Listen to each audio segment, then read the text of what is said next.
Ton don est la source de ta valeur. Ton don est la source de ta valeur. Quand tu découvres ton don, tu découvres comment tu es important. Est-ce qu'on peut noter ceci, s'il vous plaît? Comment découvrir et libérer le don que Dieu vous a donné? Comment découvrir et libérer le don que Dieu vous a donné pour impacter le monde? Notre focus aujourd'hui va être sur comprendre le principe de la manifestation de soi. S'il vous plaît, notez cela. Le principe de la manifestation de soi. Il faut dire que les gens ne te recherchent pas. En réalité, ce n'est pas toi qu'on cherche. C'est ce que tu portes, ce que tu as en toi qu'on recherche. C'est ton don qu'on recherche. Écoutez-moi très bien, s'il vous plaît. Et si vous ne manifestez pas ce que vous portez, le monde va vous ignorer. Vous serez inutile pour le monde. Simplement parce que vous existez ne veut pas dire que vous allez réussir. Le simple fait que vous êtes sur la planète ne garantit pas qu'on va connaître qui vous êtes. Vous pouvez vivre une vie entière et ne pas être remarqué par l'humanité, les personnes autour de vous. On va vous enterrer dans un cimetière, on ne va même pas savoir que vous étiez ici sur Terre. Et la raison, c'est parce que la plupart des êtres humains sur Terre vivent sur Terre, mais ne se manifestent jamais. Malheureusement. Et donc, il faut dire que le but le plus important de ta vie serait de te manifester, la manifestation de soi. Je voudrais donc expliquer ce que je veux dire par là. On va noter certains principes. Quel est le plus grand besoin de l'homme? Je vais vous citer 8 besoins fondamentaux des êtres humains. Il faut dire que ces besoins motivent tout être humain. Premièrement, les êtres humains veulent ressentir qu'ils ont un but dans la vie. Ils veulent savoir qu'ils ont un but. Tout être humain veut ressentir qu'il va quelque part, qu'il est né pour une raison, qu'il a un but. Le deuxième besoin fondamental de l'être humain, tout le monde a besoin d'un sentiment de valeur. Tout le monde veut ressentir qu'il a une certaine valeur et nous sommes prêts à faire tout pour accomplir cela.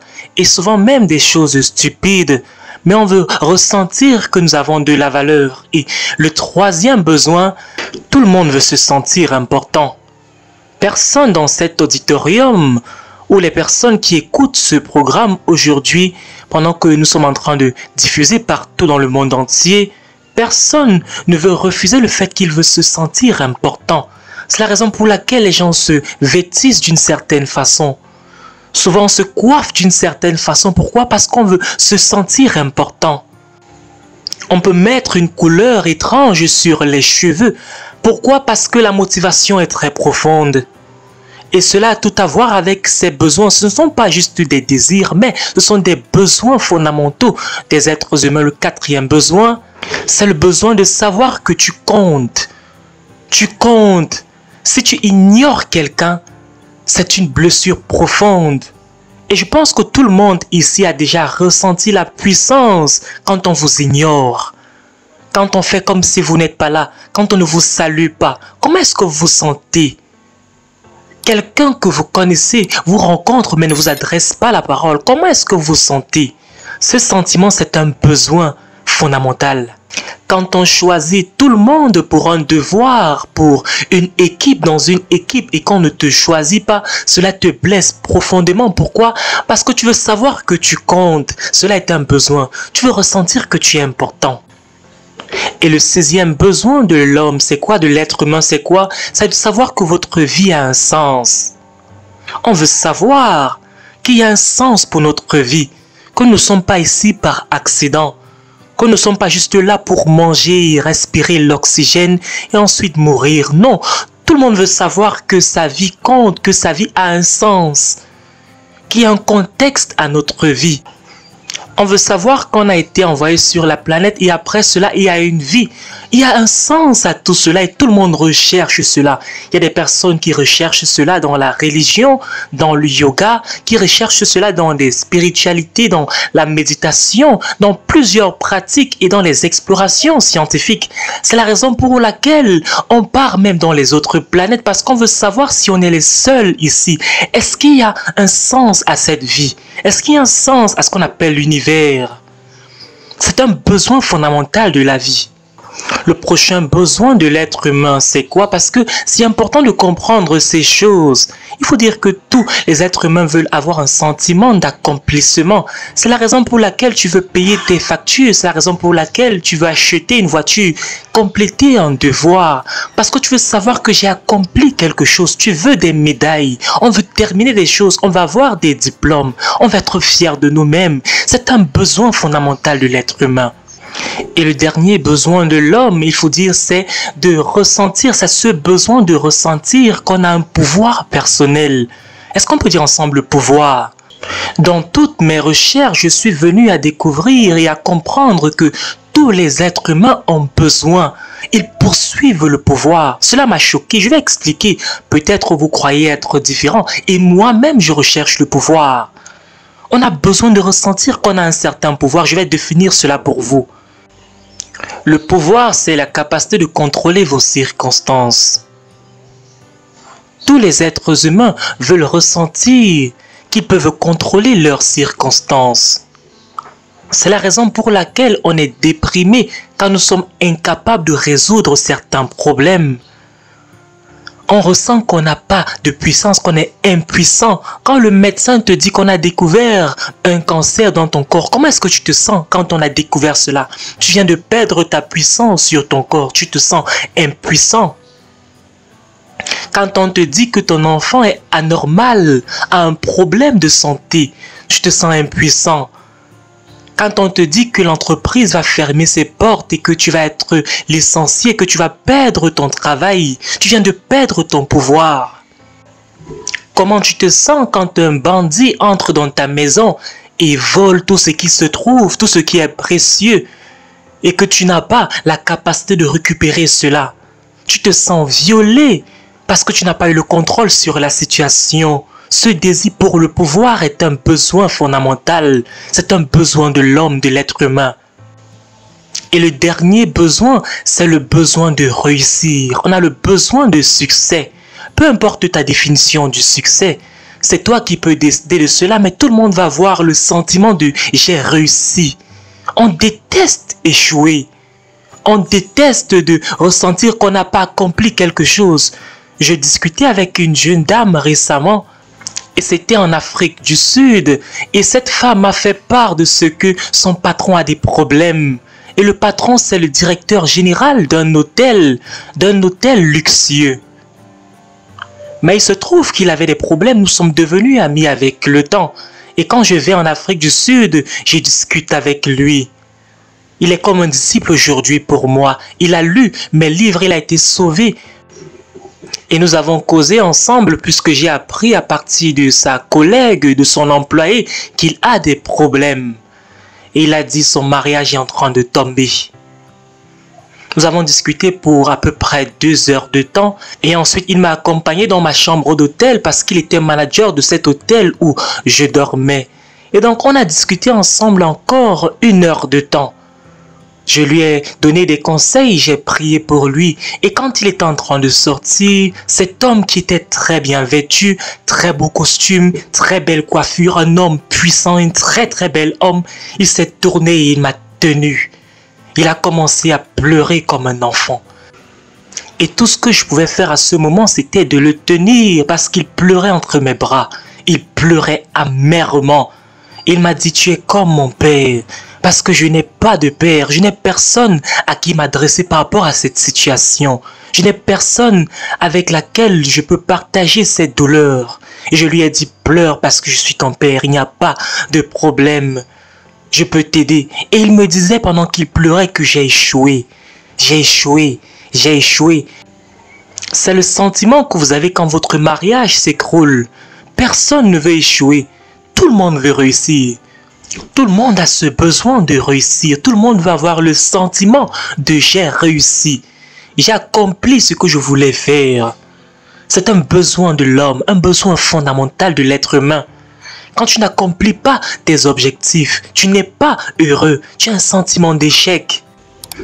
Et ces besoins sont très importants. Maintenant, associés à ces besoins, il y a les questions humaines. Ces 5 questions que j'enseigne depuis plusieurs années. Ces besoins sont en relation avec ces questions. La première question, c'est qui suis-je? La deuxième question, c'est d'où est-ce que je viens? La troisième question, c'est pourquoi est-ce que je suis ici? La quatrième question, c'est qu'est-ce que je peux faire? Et la cinquième question, on doit se poser tous cette cinquième question, c'est où est-ce que je vais? Et ces questions hantent tous les êtres humains. Tout le monde ici, écoutant ce message, s'est déjà posé ce genre de questions. Tout le monde veut connaître la réponse à ces questions.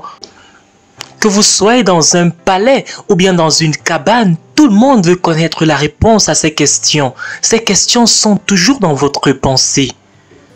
Et la plupart d'entre nous trouvons des difficultés à répondre à ces questions. Pourquoi? Parce que ces questions sont effrayantes. Pose-toi la question. Pose-toi la première question pendant un moment. Qui suis-je? C'est une question très profonde, mais également difficile à répondre. C'est pas qu'est-ce que tu fais dans la vie. C'est qui est-ce que je suis? Quand on pose la question, qui est-ce que tu es? Quelqu'un dit je suis médecin. Qui es-tu? Certains répondent en disant que je suis une infirmière. Non, c'est ta profession. Qui es-tu? Non pas qu'est-ce que tu fais. C'est une question un peu difficile à répondre. Mais pour répondre à cette question, tu dois répondre avec deux mots. Je suis. On commence par cela. C'est une question qui révèle l'identité. Je ne pense pas que quelqu'un sur terre a utilisé ces deux mots plus que Jésus-Christ. Je suis, je suis, je suis. C'est un très bon signe parce qu'il connaissait qui il était quand il était sur terre. Je suis le chemin, je suis la vérité, je suis le pain de vie, je suis la vie, je suis l'eau de vie, je suis la porte, je suis le berger, je suis la résurrection, je suis le bon berger. Il savait qui il était. Je suis. C'était pas juste un métier pour lui, être berger. Je suis le bon berger, je suis la lumière. C'est pas juste une question de profession. Je ne voudrais pas traiter avec ces questions maintenant parce qu'on va parler de quelque chose d'autre, de très important. Comment est-ce qu'on manifeste ces questions? Premièrement, il faut dire ceci. Je t'invite à partager cette phrase avec un ami. Les hommes ne décident pas de leur avenir. Et quand je parle des hommes, je parle de toute l'humanité, les garçons, les filles. On ne décide pas de notre avenir, on décide de nos habitudes. Et ce sont nos habitudes qui décident de notre avenir. On va parler de comment découvrir le don. Quelles habitudes est-ce que tu as? Quelles sont tes habitudes secrètes? Quelles sont tes habitudes publiques? Tu es en train de concevoir ton avenir avec cela. Si tu ne fais pas de l'exercice physique, et si tu ne fais pas l'exercice physique de façon régulière, tu es en train de décider de ton avenir. Si tu fumes, tu es en train de décider de ton avenir, de l'avenir de tes poumons. Si tu as l'habitude de regarder la télévision, cela va décider de ton avenir. Ton avenir est conçu, façonné par cette habitude. Donc il faut dire qu'il y a le pouvoir d'une habitude. Les habitudes décident de ta destinée. Tout dans la vie est une habitude. Tu dois décider de tes habitudes. J'ai une habitude, par exemple, de lire la Bible tous les jours. C'est ce que moi je fais. Ce n'est pas quelque chose de trop spirituel, non. J'ai fait de cela une habitude. Donc si je ne lis pas la Bible, j'ai l'impression que quelque chose me manque. C'est comme si je suis en train de rétrograder. Quelle bonne habitude à avoir. La prière doit être une habitude pour toi. Pour beaucoup de personnes, la prière est un fardeau, est quelque chose d'occasionnel. Ou bien c'est quand les choses vont mal que vous commencez à prier. Ton habitude décide de ton avenir. Il faut dire ceci, quand tu n'es pas content, c'est ça la semence du changement. La seule façon de briser une habitude, c'est quand tu n'es pas content de ce que tu es en train de vivre. C'est quand tu es mécontent. Donc tu ne peux pas changer ce que tu tolères dans ta vie. À moins que tu ne sois fâché, tu ne peux pas changer. Combien de fois est-ce que tu as dit je dois changer ceci, mais tu continues à faire cela? C'est parce que tu as toléré cela. Ce que tu tolères ne va pas changer dans la vie. Donc comment faire pour changer quelque chose que tu tolères? Voici mon conseil pour toi. Tu ne vas jamais devenir ce que tu devais être à moins que tu ne deviennes fâché. Tu dois te fâcher avec ta situation présente. Tu dois cesser de tolérer certaines choses. La colère apporte le changement. Il y a des personnes qui disent que Dieu est amour. Et souvent on utilise cela pour pouvoir accepter le mal. Mais la Bible nous mentionne également que Dieu déteste certaines choses. La langue menteuse, les yeux hautains, les pieds qui se précipitent, qui se hâtent pour faire le mal et d'autres éléments. La question c'est qu'est-ce que toi tu détestes? Tu ne peux pas aimer tout. Tout ne peut pas être OK pour toi. Tout ne peut pas être bon pour toi. Ta vie est définie par ce que toi tu détestes. Est-ce que tu peux noter cela s'il te plaît? Ta vie est définie par ce que tu détestes. Ta haine pour certaines choses va déterminer de ce que ton avenir va être. Est-ce que tu détestes le mensonge? Ou bien tu tolères le mensonge? Est-ce que tu détestes la corruption? Ou bien tu tolères? Est-ce que tu permets la corruption? Peut-être tu dis que tu ne fais pas partie de cela. Est-ce que tu détestes la corruption?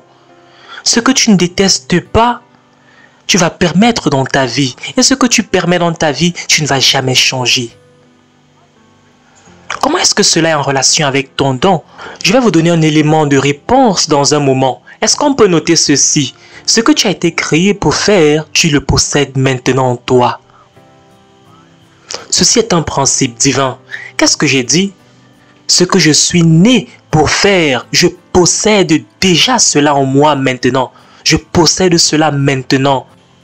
Écoutez cette vérité et rassurez-vous que vous avez intégré cette vérité. Donc ce que vous êtes né pour faire n'est pas quelque part ailleurs, c'est à l'intérieur de vous. Donc ce que vous êtes destiné à devenir, Dieu a placé cela en vous. Il vous a préparé, il vous a créé avec cela. Le Créateur s'est rassuré que cela est en vous. Il ne met pas l'avenir d'une personne hors de cette personne. C'est comme une semence qui a déjà sa capacité à devenir un arbre dans la semence déjà. Ton avenir n'est pas en dehors de toi. Ton avenir se trouve en toi. C'est comme un petit garçon qui a les capacités à devenir un homme. Toutes les hormones se trouvent déjà en lui et cela va se manifester au bon moment. Tu es venu sur la planète Terre avec ton avenir en toi. S'il te plaît, accepte cette vérité. Dieu a caché ton avenir dans un endroit où il savait que tu ne pouvais pas rater cet avenir-là.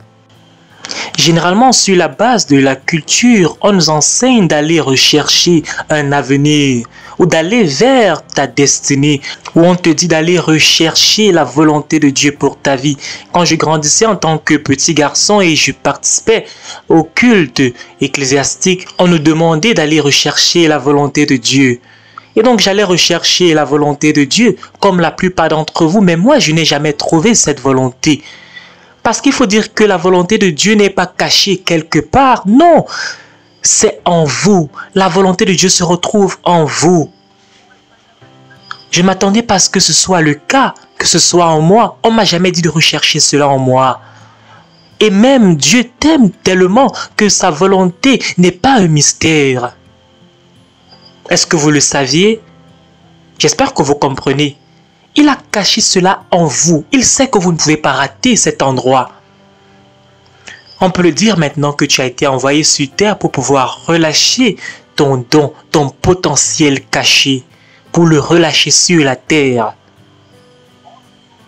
Tout le monde qui est en train d'écouter ce message ici, que ce soit sur Internet, peu importe où vous vous trouvez, j'ai une très bonne nouvelle pour vous. Vous n'êtes pas une erreur. Vous n'êtes pas un accident biologique. Vous n'êtes pas une nuisance culturelle. Vous n'êtes pas un problème. Vous êtes venu sur cette terre. Pourquoi? Parce qu'il y a quelque chose que la terre a ardemment besoin d'avoir. Et Dieu a caché cette solution, ce don en toi. Tu as un don à l'intérieur de toi. Notre société nous a endommagés. Notre société nous a endommagés dans notre façon de penser. Notre système éducatif a fait beaucoup de dégâts parce qu'on nous a conditionnés à croire que nous sommes ici juste pour avoir un boulot, payer des factures et ensuite mourir. Quelle triste vie! Ce n'est pas ça que Dieu voulait et veut pour toi. Généralement, ce que tes parents te demandent de faire ont tout à voir avec un boulot. Donc, nous sommes conditionnés à juste avoir une éducation pour avoir un boulot et ensuite travailler dans un lieu de service qu'on déteste même pendant 30 ans ou 40 ans. Et on s'attend à ce que vous puissiez passer le reste de vos jours attendant le jour de votre mort parce que vous êtes en retraite et tout ce temps, peut-être vous avez encore de la force, peut-être vous avez encore de l'énergie, peut-être vous n'êtes pas encore fatigué, mais parce qu'on a été moulé, parce qu'on a été conditionné dans un système qui croit que après 55 ans, après 60 ans, après 65 ans, on ne peut plus rien faire, qu'on est inutile dans la société, vous avez gaspillé ce potentiel que Dieu avait mis à l'intérieur de vous et vous vivez une vie, vous vous demandez pourquoi est-ce que j'ai été ici sur terre tout ce temps. Mais j'ai une très bonne nouvelle pour vous aujourd'hui. J'ai une bonne nouvelle à vous annoncer. Il faut dire que Dieu n'a rien créé sans les dons, sans un don. Cela veut dire que vous avez été créé avec un don ou peut-être même plusieurs dons à l'intérieur de vous. Cela veut dire que vous êtes envoyé sur terre pour nous apporter un don, pour apporter un don à ta génération. Et tu as l'obligation envers nous de nous délivrer, de nous donner ce don-là. Tu me dois ce que tu portes à l'intérieur de toi. Est-ce qu'on peut noter ceci, s'il vous plaît? Toute chose dans la création est venue avec un don. Et ce que j'appelle don, c'est quelque chose qui va bénéficier à ta génération. Cela m'a pris 30 ans pour avoir cette conclusion. Mon expérience personnelle, j'ai étudié la création. J'ai découvert que Dieu n'a rien créé dans ce monde sans un don à l'intérieur. Il faut dire deuxièmement, je vais définir maintenant exactement qu'est-ce qu'un don. Notez bien cette définition, un don, c'est la capacité intrinsèque pour pouvoir accomplir une fonction qui rencontre un besoin dans la création. La capacité de résoudre un problème, un besoin qu'il y a dans la création. C'est une capacité intrinsèque. Chaque mot est important dans cette définition. Quand on parle d'intrinsèque, ça veut dire que personne ne peut te le donner. Tu es né avec cette capacité. Un don est une capacité intrinsèque qui a été mise en toi par le Créateur pour pouvoir accomplir une fonction. Il faut donc dire que le don que tu as à l'intérieur de toi sert à pouvoir accomplir une fonction et cette fonction est là pour rencontrer un besoin de quelque chose d'autre dans la création. Cela veut dire qu'à l'intérieur de toi, tu as une capacité. Cette capacité sert à faire une activité, mais là, ça sert à pouvoir rencontrer un besoin, à résoudre un problème dans la création. Tu n'es pas venu sur terre pour toi-même. Et ce que tu portes, ce n'est pas pour toi. C'est pour cela que c'est un don à la création. Est-ce qu'on peut dire ensemble le don? Donc, note ceci s'il te plaît. On ne peut pas apprendre un don. On ne peut que raffiner un don. On ne peut pas apprendre un don. C'est la raison pour laquelle tu peux aller à l'université, partir et avoir un PhD, mais tu es toujours fauché financièrement. Pourquoi? Parce que l'éducation n'est pas un don. Tu peux faire des études, dépenser beaucoup d'argent, aller à l'université, mais tu ne raffines jamais, tu n'améliores jamais ce don qui est en toi. Pourquoi? Parce que tu as pris de mauvaises matières, tu as étudié le mauvais domaine. Et il y a plusieurs personnes qui sont allées à l'université mais n'ont pas étudié dans le bon couloir, le bon domaine. Pourquoi? Parce que ta décision de choisir un certain domaine d'études était motivée par l'argent. C'était le potentiel économique qui était ta motivation et non pas l'accomplissement de soi et non pas l'apport à la création. Aujourd'hui, tu as l'argent, maintenant tu es déprimé. Pourquoi? Parce que tu n'es pas en train d'accomplir ce don, tu n'es pas en train de manifester ce potentiel. Et malgré ton argent, tu n'es pas content. Quelqu'un ne peut pas t'enseigner un don.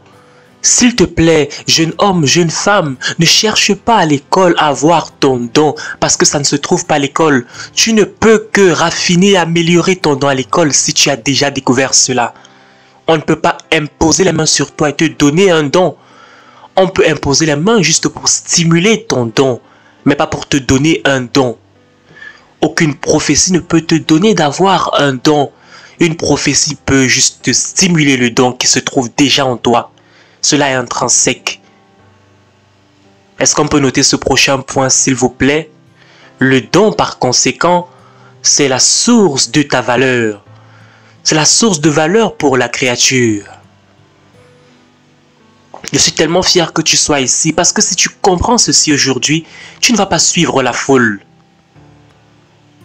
J'espère que vous avez compris, je vais encore le dire. Ton don est la source de ta valeur. Ton don est la source de ta valeur. Quand tu découvres ton don, tu découvres comment tu es important. Il faut dire que ta valeur vient de ton don. Donc si tu ne découvres jamais ton don dans la vie, tu ne vas pas être important pour nous. Tu ne vas pas être une personne de valeur pour nous. Et ta valeur détermine combien tu gagnes dans la vie. J'espère que vous comprenez tous ces secrets. Tu es payé pour la valeur que tu apportes, non pas les diplômes que tu as. Ne poursuis pas l'argent, s'il te plaît. Découvre ton don, découvre ta valeur. Ce qui te donne de la valeur, c'est ça, la source de ta richesse. Je vais vous poser une question. Qu'est-ce qui fait d'un dentiste quelqu'un d'important dans la société? Je vais vous dire pourquoi. Quand tu as mal à la dent, tu as des problèmes sur la gencive et que tu as tellement mal, à qui est-ce que tu penses? Bien évidemment, tu penses à un dentiste. Tu ne penses pas à ton mari ou à ta femme. Tu ne penses pas à ton copain, à ta copine, à ton meilleur ami. Tu penses au dentiste. Pourquoi? Parce que le dentiste a raffiné un don. Le dentiste a raffiné un don qui le rend si important dans la société. Et cette source de valeur lui donne sa richesse. Et ils sont tellement importants pour nous que tu vas prendre tes gencives qui font mal, tu vas entrer dans ta voiture, tu vas conduire vers son bureau et tu vas prendre ton argent pour donner à ce dentiste. Tu es prêt à te coucher sur un lit d'hôpital et ouvrir ta bouche et soumettre ton corps à ce dentiste. Pourquoi? Parce que la valeur dans cette personne est si forte que tu n'as pas peur de soumettre ton corps. Tu soumets ton argent et tu soumets ton corps à cette personne. Pourquoi? Parce que ce dentiste a raffiné un don, une capacité intrinsèque. On ne t'a jamais enseigné ce genre de leçon. Ce que je t'enseigne, tes parents ne t'ont pas enseigné cela. Et c'est la raison pour laquelle beaucoup de personnes ont des difficultés à payer des factures d'eau, d'électricité, parce qu'on t'a enseigné à ne pas trouver ton don. On t'a dit fais des études qui vont te donner de l'argent. Et aujourd'hui tu fais ces études, mais qu'en est-il de tes finances? Ton don est la source de ta valeur. Je me souviens quand on grandissait, on a grandi à l'époque de Michael Jackson et on voyait ce petit garçon et ses frères à la télévision qui toutes les fois étaient en train de chanter et danser. Ils avaient tous un afro, ils étaient tout beaux, tout mignons. Ils n'avaient pas une très grande taille à l'époque, mais il faut dire que quand Michael Jackson prenait son micro, il était impressionnant, il était fascinant. Et il faut dire qu'il n'a jamais appris cela. Il n'a pas appris cela dans une école. Il a bien sûr raffiné un don qui se trouvait à l'intérieur. Et vous dire que je me souviens une fois, on lui a posé la question, Michael, est-ce que tu aimes la musique? Il a répondu ainsi. Il a dit, je suis la musique. Vous vous souvenez? On parle d'identité. Je suis la musique. Où est-ce qu'il a obtenu tout son argent pendant sa carrière? C'était son don. C'était le don qui était la source de sa richesse. Qu'est-ce que les gens payent pour voir quand ils veulent voir Michael Jackson? C'est le don qu'ils veulent voir. Des gens prient des avions pour aller à Los Angeles. Ils ont payé beaucoup d'argent pour voir Michael Jackson sur une estrade. Mais tu deviens tellement précieux et important que les gens sont attirés par ton don et toi tu attires l'argent. C'est ça la puissance de ton don. Si tu ne découvres pas ton don, je peux te garantir que tu vas mourir pauvre et fauché. Cette session est très importante. Parce que tu es toujours coincé en train de rechercher un boulot qui va te donner de l'argent. Est-ce que tu sais pourquoi le don est bien? Tu ne dois pas rechercher cela parce que c'est déjà là. Je crois que la plus grande malédiction qui soit jamais tombée sur la race humaine, c'est ce qu'on appelle l'emploi. Je vais dire pourquoi. Pardonnez-moi, mais c'est mon raisonnement. Il faut dire que l'emploi détruit ton don.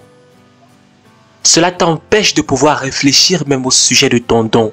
Si tu étudies notre culture, toutes nos cultures, toutes ces cultures sont bâties sur le concept de l'emploi.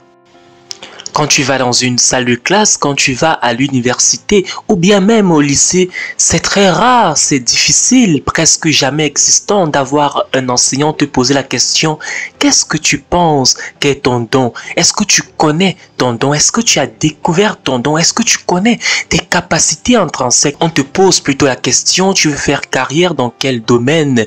Tu veux être spécialisé dans quoi? Tu veux faire quoi dans la vie quand tu vas grandir? » Et généralement, les gens répondent la question en comptant sur le fait qu'ils vont choisir un domaine qui promet une grande rémunération financière.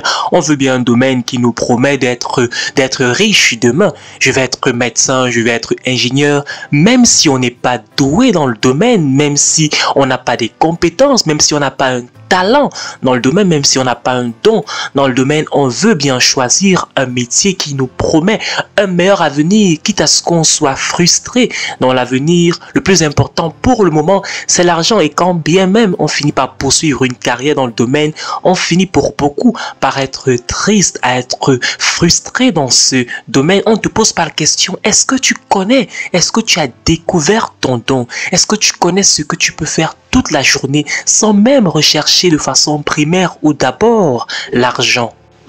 Est-ce qu'on peut noter ceci, s'il vous plaît? Le but dans la vie détermine votre don. Qu'est-ce que j'ai dit? Le but détermine votre don. Donc, il y a quelque chose de plus important que votre don et c'est votre but. Mais il faut dire que c'est le but qui produit le don. Une fois que vous avez découvert votre but, vous pouvez découvrir directement votre don. Il faut dire que de façon automatique et simultanée, quand on a découvert le but de quelque chose, de quelqu'un, on découvre également votre don. Donc, si vous ne connaissez pas votre but, donc vous ne connaissez pas votre don. On va à présent parler de la puissance du don. Il y a un passage que je vais partager avec vous dans Proverbe 18 au verset 19. On va lire ensemble. Écoutez, c'est ça la puissance du don. Cela dit que le don d'un homme fait de la place pour lui dans le monde, et ce don l'emmène devant les rois. Non pas qu'il est trop spécial, c'est son don qui le fait s'asseoir avec les grands. Le don d'un homme est si puissant que cela fait de la place pour lui dans le monde. C'est ton don qui fait de la place pour toi dans le monde entier. Si tu n'as pas encore trouvé ta place dans le monde, c'est parce que tu n'as pas trouvé ton don. Dans le monde, on va te dire ce que tu peux faire, ce que tu ne peux pas faire. On va t'empêcher même d'avoir une promotion. On te dit même quand aller en retraite. C'est ça les systèmes du monde. On empêche même ton avancement. Si quelqu'un ne t'aime pas, tu es dans de sérieux problèmes. Mais selon ce verset, ton don va faire de la place pour toi dans le monde. Même la personne qui te déteste va venir rechercher ton don. C'est le don qui fait de la place pour toi dans le monde. Combien d'entre vous aimez réellement votre dentiste? Peut-être même vous détestez votre dentiste, mais vous partez toujours vers le même dentiste parce que c'est pas parce que vous aimez cette personne, c'est à cause de son don. Je vais vous poser une question. Vous dites que vous êtes chrétien, peu importe ce que cela signifie. Imaginez-vous, vous avez une grande douleur à la dent. Ou peut-être vous avez une autre maladie, peut-être vous avez un cancer, peut-être vous avez une tumeur, peu importe la maladie. Et vous partez à l'hôpital et la seule personne capable de vous soigner, la seule personne capable d'intervenir, de faire une intervention chirurgicale, c'est un musulman. Est-ce que vous allez dire que non, moi je ne vais pas me traiter parce que c'est un musulman? Non, c'est pour parler de la puissance d'un don. Vous êtes prêt à mettre de côté certaines convictions, certaines barrières culturelles, certaines barrières religieuses. Pourquoi? Parce que la seule personne qui est capable d'intervenir dans cette situation, c'est une personne qui a le don. Ce que vous recherchez, c'est le don. Et cela revient également et s'applique pour vous. Si vous avez un don, des personnes même qui ne vous aiment pas vont vous rechercher, vont se prosterner, vont se soumettre. Pourquoi? Parce que le don amène des personnes à se soumettre à vous. Non pas à vous, mais à votre don. Non pas à votre personne, mais à votre don. Il faut dire qu'au finish, votre don est la source de votre richesse, la source de votre valeur. Mais avant cela, il faut découvrir votre but dans la vie. C'est ton don qui fait de la place pour toi dans le système. Il faut dire que moi-même, au niveau personnel, tous les jours, je reçois des invitations. Il n'y a pas un jour où je n'ai pas une invitation pour venir être conférencier, orateur, pour partager mes connaissances. Et même ce matin, j'ai reçu des invitations. Ces invitations, ces personnes recherchent ton don, ils recherchent mon don et sont prêts à payer. Peut-être même ils ne t'aiment pas, mais on veut ce que tu as, ce que tu portes à l'intérieur de toi. Ton don est si puissant que même tes ennemis sont prêts à payer pour cela. J'espère que vous écoutez. Même vos ennemis vont vous rechercher pour avoir un peu de ce don. Est-ce qu'on peut noter ce prochain point, s'il vous plaît? Le don de la semence, c'est l'arbre. Pourquoi? Parce que l'arbre se trouve à l'intérieur de la semence. C'est vrai que pour le moment, on ne peut pas voir, mais avec le processus, avec la croissance, la semence va devenir l'arbre. C'est ça, le don de la semence. Mais bien évidemment, même l'arbre a un don. Le don de l'arbre, c'est quoi? C'est son fruit. Je vous ai dit que votre don se trouve à l'intérieur, votre avenir se trouve à l'intérieur, votre capacité se trouve à l'intérieur. Vous n'avez pas besoin de rechercher ça en dehors de vous. Le don de l'arbre, c'est le fruit. Et remarquez avec moi que les arbres ne mangent pas leurs propres fruits. C'est-à-dire que votre don n'est pas pour vous. Votre don, c'est pour l'humanité. Votre don, c'est ce que vous apportez aux autres. Des solutions que vous apportez aux autres qui vont les aider à pouvoir avoir une meilleure vie. Et bien évidemment, ils sont prêts à payer pour cela, payer pour votre don. La mangue comme fruit est remplie de plusieurs vitamines, de minéraux, d'eau et tellement de très bons nutriments. Mais remarquez avec moi que la mangue, ou dirais-je plutôt le manguier, ne mange pas son fruit. Le fruit, c'est pour l'humanité, c'est pour les autres. Et c'est la même chose pour vous.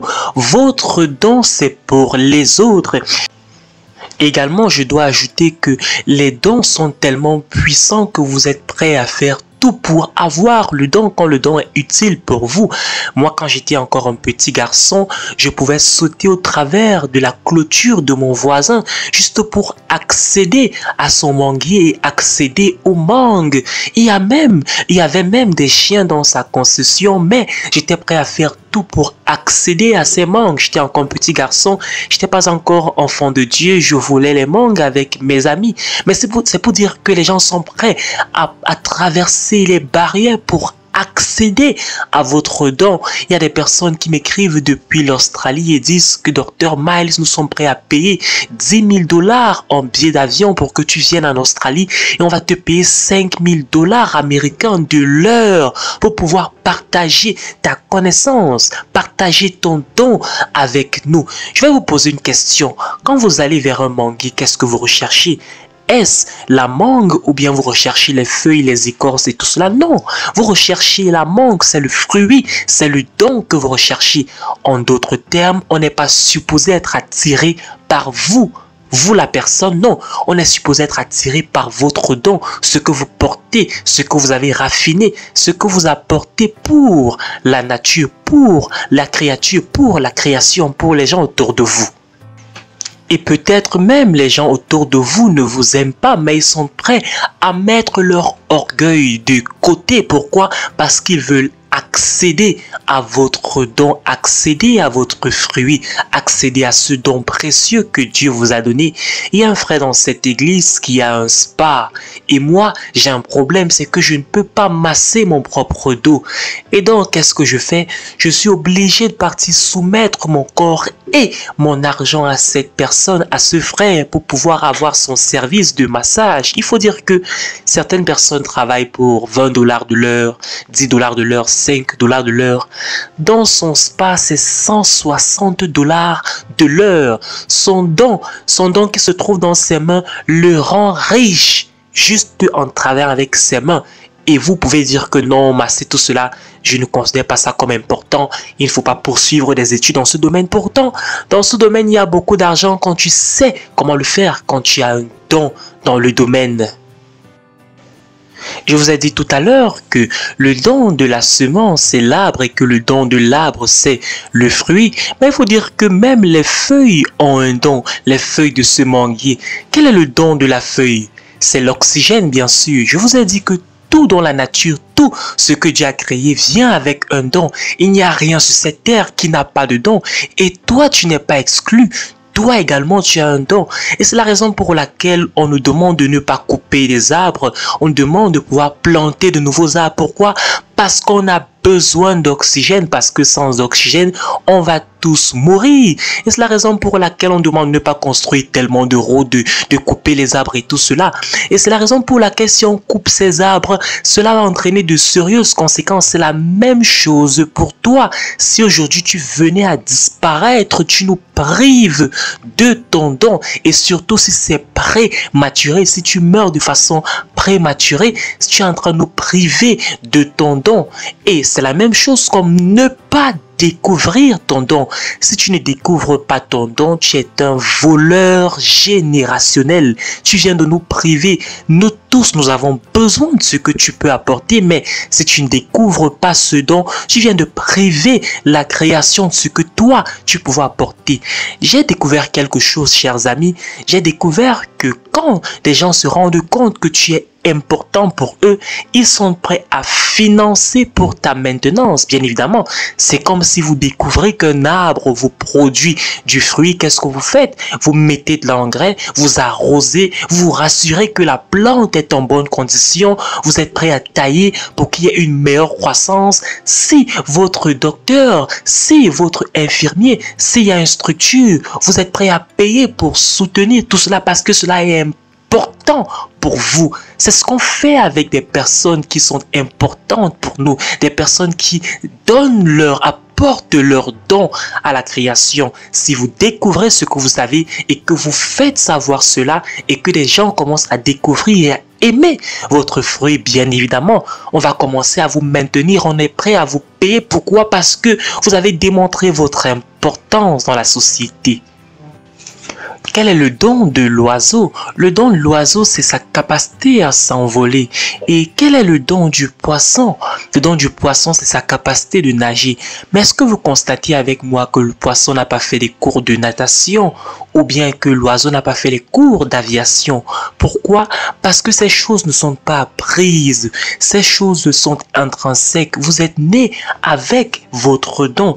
Et peut-être vous êtes tellement frustré, embarrassé par la vie et vous vous dites peut-être même, je vais cesser d'exister. Peut-être vous voulez vous suicider.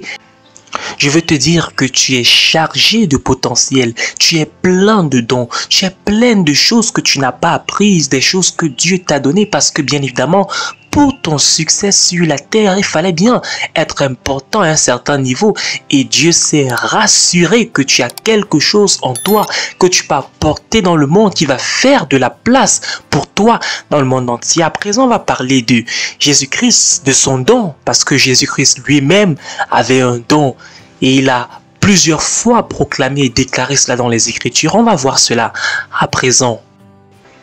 Jésus-Christ dit que je ne suis pas venu pour qu'on me serve, mais au contraire, je suis venu pour me donner comme une rançon pour plusieurs, pour le salut de plusieurs. Il dit qu'il est venu se donner. Jésus-Christ avait un don. Son don, c'était le salut. Et je me suis rendu compte de quelque chose, que Jésus-Christ, c'est le seul dont le fruit a les nutriments pour la vie éternelle. Tu peux suivre tout ce que tu veux suivre. Tu peux suivre les prophètes Mohamed, Maharaj et tous les autres prophètes, Confucius, les scientifiques, des gens qui sont intéressant, c'est vrai, mais la seule personne qui produit le fruit, qui a les nutriments de la vie éternelle, c'est Jésus-Christ. C'est ça son don. Il a le don du salut. Quand tu découvres ton nom, tu découvres qui tu es. C'est comme Michael Jackson tout à l'heure qui disait non pas que j'aime la musique, je suis la musique. Jésus-Christ est le sauveur. Serena Williams et tellement de personnes qui sont dans le domaine du sport sont excellentissimes dans leur domaine. Pourquoi? Parce qu'ils ont découvert un don, découvert une capacité. Et vous, quelle est votre capacité? Quel est votre don? Parce que si vous ne découvrez pas cela, vous n'allez pas être utile au monde. Suivons donc l'exemple de notre Sauveur Jésus-Christ qui, lui, connaissait son don, connaissait ce qu'il est venu apporter sur la planète. Il n'était pas inutile, il n'était pas là juste pour passer du temps sur la terre, il était là pour un but. Et retenez bien cela, c'est le but qui te donne de découvrir ton don. Quand tu découvres ton but, tu découvres également ton don et tu sais ce que tu vas servir au monde pour la transformation, pour l'édification, pour la construction, pour l'amélioration des choses dans le monde entier. Il y a un passage très important dans le livre de Genèse au chapitre 1 et c'est le verset 11, cela dit « Puis Dieu dit » que la terre produise de la verdure, de l'herbe à graines, des arbres fruitiers qui donnent du fruit selon leur espèce et qui contiennent leurs semences sur la terre. C'est un principe très important. Je vais encore lire la dernière partie qui contiennent leurs semences selon leur espèce. La semence est contenue dans le fruit. C'est-à-dire que quand on parle de semence, ici on parle d'avenir. Et c'est la raison pour laquelle Dieu ne crée plus les arbres. Non. Pourquoi? Parce qu'il a créé un système de perpétuation. Les choses continuent. Ton avenir se trouve en toi. Ce dont tu as besoin pour réussir sur cette terre se trouve en toi. Ta semence se trouve en toi. J'espère que tu comprends ce principe très important. Tu es venu avec ce dont tu as besoin. L'avenir de toute chose se trouve en elle.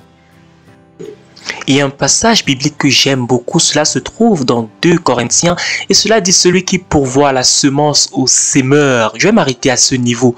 Dieu pourvoit la semence au sémeur et bien évidemment dans la semence on a dit la semence a un don à l'intérieur qui est l'arbre. On ne dit jamais que Dieu pourvoit l'arbre, non. Dieu ne te donne pas le produit fini. On ne vient pas de façon complète ou bien dirais-je l'avenir ne se montre pas tout directement. L'enfant que vous avez n'est pas simplement l'enfant que vous avez. Cet enfant cache quelque chose à l'intérieur. Un homme, une femme puissante, une personne importante, une personne qui va changer les choses, qui va apporter des choses transformatrices. Moi, quand je grandissais avec mon père, je ne crois pas qu'il savait que parmi ses enfants, parce que mon papa qui est là aujourd'hui avait 11 enfants. Nous étions 11. Nous avons grandi dans un quartier très pauvre, dans une maison très pauvre. Et nous étions 11 à la maison. Je ne sais pas s'il savait que parmi ces enfants, il y avait un garçon qui avait enfoui en lui 62 livres, parmi lesquels plus de 40 best-sellers internationaux, que son fils, son petit garçon Miles devait passer à la télévision avec plus d'1,2 milliard de personnes qui le regardent toutes les semaines. C'est-à-dire combien la puissance de ce qu'on appelle une semence. Dieu a donné la semence à mon père. C'est la raison pour laquelle on appelle les enfants des semences. Dieu donne la semence, mais dans la semence, il y a des choses intéressantes. Il y a l'avenir. Donc, ne méprisez pas votre semence. Ne méprisez pas ce qui paraît petit aujourd'hui. Ne méprisez pas les faibles commencements. Ne méprisez pas vos faibles débuts. Ne méprisez pas la semence parce que Dieu qui donne la semence sait que dans la semence, il y a un don. Et ce don, c'est ça que vous allez apporter au monde. J'ai pris l'habitude de me poser la question chaque fois que je rencontre quelqu'un, qu'est-ce qu'il y a dans cet homme, qu'est-ce qu'il y a dans cette femme, parce qu'on ne sait jamais ce qui se trouve en toi. C'est la raison pour laquelle j'ai beaucoup de respect pour les personnes que je rencontre, parce que je ne sais pas ce qui se trouve dans cette personne, dans ce gentleman, parce qu'on ne sait jamais. Quand ma femme m'a rencontré, je n'avais encore rien, mais je le sais, sûrement elle a eu une révélation. Elle s'est sûrement dit que Miles ressemble à un garçon qui va devenir riche demain. Je ferais mieux de l'épouser maintenant avant que quelqu'un d'autre ne puisse prendre cette place qui est si précieuse. Et c'est de cette façon qu'on s'est marié. Je n'avais encore rien. Et donc c'est à dire que peut-être votre conjoint même vous ne connaissez pas avec qui vous êtes marié. C'est la raison pour laquelle vous ne devez pas juger. Et très assurément, si vous connaissez qui votre voisin de banc aujourd'hui est, vous allez acheter le déjeuner de cette personne. Donc, il faut dire à ton voisin, achète-moi le déjeuner avant que je ne puisse devenir la personne. Au moins, tu pourrais dire que tu m'avais aidé dans le passé, qu'on avait déjeuné ensemble. Il y a un frère dans cette église qui travaille dans un hôtel et quand il est venu ici, après avoir reçu des enseignements sur ce genre de sujet, il a décidé, je vais suivre mon don, je vais raffiner mon don. Il avait toujours eu une passion pour le droit, mais il n'avait jamais osé prendre le pas. Et donc, il a quitté son boulot qui était à l'hôtel. Il est parti à Londres faire des études de droit. Aujourd'hui, il est avocat et il a un cabinet d'avocats. Il a tellement réussi dans ce domaine. En d'autres termes, même ta carrière, même ton boulot ne pourrait pas être ton don. Il y a certaines personnes qui poursuivent une carrière dans le domaine de leur don. Gloire à Dieu. Mais il y a des personnes qui ont fait cela juste parce qu'ils recherchaient peut-être de l'argent ou un conseil d'un membre de famille, un conseil d'un ami. Mais tu te dis, je peux faire quelque chose d'autre. Tu ne sais jamais ce que tu portes à l'intérieur de toi et il ne faut pas avoir peur d'oser pouvoir rechercher, poursuivre cela. Ton boulot peut être temporaire, ce que tu fais aujourd'hui. Tu peux être quelqu'un qui travaille dans la basse classe, tu peux faire un boulot de gardiennage, tu peux travailler comme cuisinier, tu peux travailler comme... Peu importe le domaine dans lequel tu es aujourd'hui, peut-être tu n'es pas satisfait, peut-être tu n'es pas bien payé, mais tu pourrais dire que hier j'étais dans tel domaine, ce que tu fais n'est que temporaire. Ce que tu fais n'est que temporaire. Quand tu me vois, je suis quelqu'un qui est rempli de potentiel. Je suis enceinte. J'ai plein de potentiel en moi. Et c'est l'encouragement que je vous donne. Ne restez pas avec des personnes qui sont stériles, qui ne portent rien ou qui ne veulent pas manifester ce qu'ils ont en eux. Ne passez pas le temps avec de telles personnes, sinon vous risqueriez de pouvoir adopter ce genre de comportement, vous également, et ne rien produire à la fin de votre vie. 2 Corinthiens 4, verset 7 dit ceci, « Nous portons ce trésor dans des vases de terre afin que cette puissance extraordinaire soit attribuée à Dieu et non à nous. » Nous portons des trésors, nous portons ce don, nous portons ces capacités. Et c'est à dire que nous sommes supposés manifester ces trésors. Et le prochain verset est encore davantage plus intéressant. Cela dit, nous sommes pressés de toutes parts, mais non écrasés, inquiets, mais non désespérés. Peut-être tu as traversé des situations difficiles, tu es passé par le péché, tu es passé par un divorce, tu es passé par un licenciement, mais Dieu te dit ici, tu es pressé, mais tu n'es pas écrasé, tu n'es pas détruit. Le don est toujours à l'intérieur de toi. Peu importe les situations, les circonstances que tu as traversées, tu dois savoir y reconnaître et accepter la vérité selon laquelle le don est toujours à l'intérieur. Donne la gloire à Jésus-Christ pour cela, que le don est toujours à l'intérieur, que le trésor, nous portons ces trésors dans des vases de terre. Dans ton corps, tu as ce trésor, tu as ces trésors, tu as ces dons que tu dois manifester au monde. Je dois également dire cette confession que Jésus-Christ n'est pas mort pour te sauver toi. Il est mort pour pouvoir sauver ton don, pour pouvoir sauver ce qu'il avait mis en toi. La parole de Dieu nous dit que nous sommes son ouvrage créé en Christ Jésus pour faire les bonnes œuvres prédestinées avant la fondation du monde. Jésus-Christ est venu pour qu'on puisse rentrer dans son plan pour finalement accomplir ses bonnes œuvres, ces choses qu'il avait mises en nous, que cela se manifeste finalement. C'est la raison pour laquelle Jésus-Christ est mort, pour sauver, pour racheter ce qu'il avait mis en toi, parce qu'il t'a envoyé pour un but et il aimerait que ce but puisse se manifester. On a parlé du fait que le don est connu quand tu connais ton but. Donc Jésus-Christ est venu, il est mort pour pouvoir sauver ton don, sauver ton but, sauver ta vie, pour que tu puisses apporter au monde ce qu'il avait prévu avant la fondation du monde. On va maintenant à présent parler de comment faire pour découvrir ton don. Proverbe 20 verset 4, qu'il te donne le désir de ton cœur et que ton plan puisse réussir. Dieu veut que tu réussisses. Pourquoi est-ce que je lis ce verset? Parlons du désir. Est-ce qu'on peut le lire lentement? Qu'il te donne les désirs de ton cœur. Est-ce qu'on peut s'arrêter à ce niveau? Normalement, on prie pour le désir de Dieu. On part chercher le désir de Dieu. Dieu dit non. Lis attentivement. Je vais te donner les désirs qui se trouvent dans ton cœur. C'est ce que Dieu veut faire pour toi. Il veut te faire connaître quel est ton don. Le psaume 37, verset 4 dit ceci: fais de l'Éternel tes délices et il te donnera ce que ton cœur désire, les désirs de ton cœur. Dieu dit que ton don n'est pas un mystère. C'est ce que tu désires faire depuis toute ta vie. Tout ce que tu veux réellement faire, c'est ça ton don. Quel est mon don? C'est ce que tu désires faire. Quelle est ta passion? Le désir est différent de simplement l'intérêt pour quelque chose. Tu pourrais être intéressé dans quelque chose, mais ce n'est pas ton désir fort. Le désir veut dire que tu es prêt à sacrifier toute autre chose pour cette chose-là. Dieu dit, il va te donner les désirs de ton cœur. Pourquoi est-ce que Dieu dit cela? Parce que c'est lui qui a mis ses désirs dans ton cœur. La volonté de Dieu, c'est ce que tu désires toute ta vie.